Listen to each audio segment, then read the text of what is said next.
I have this urge, and I think most creatives will probably feel the same way, that I have this creative drive. When I see something that is inspiring, I just, I see it and I want to be able to share it, and I can do so through my art. I'm originally from Jamaica, and I immigrated to the States when I was 13 in 1993.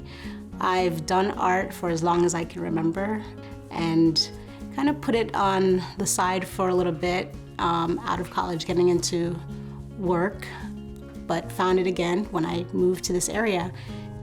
When my husband and son moved here in 2003, every weekend we would take a day trip and just explore the area.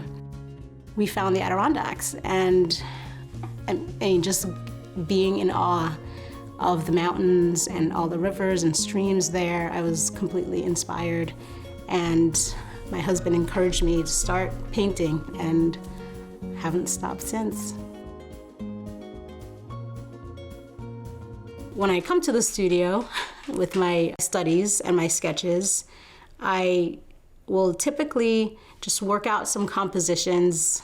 I'll do a couple of thumbnail sketches, I'll do a notan, which is a Japanese word for black and white, essentially distilling the composition down to its simplest form.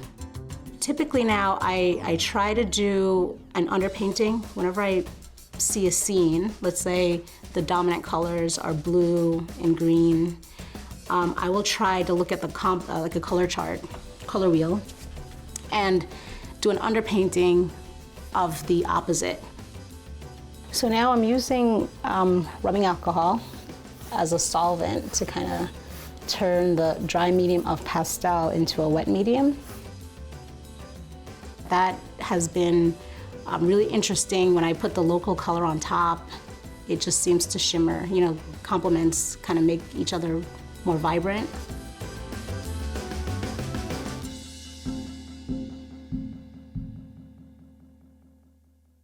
About 6 years ago, I had a 4-year-old and a 3-year-old, and an older son who was just getting out of his teenage years. And it was tough. I was also working full time. It was tough to find time to paint.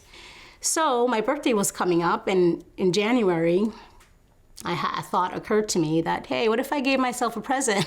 I told my husband, the only thing I want for my birthday is time. In February, I need an hour to 2 hours a day to create art.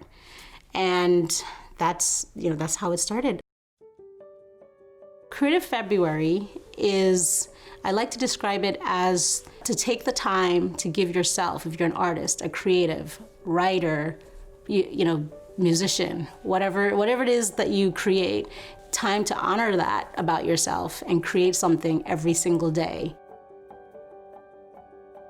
This year I did a focus on the Adirondack landscapes, in particular areas and preserves that have been conserved by the Nature Conservancy, the Adirondack chapter.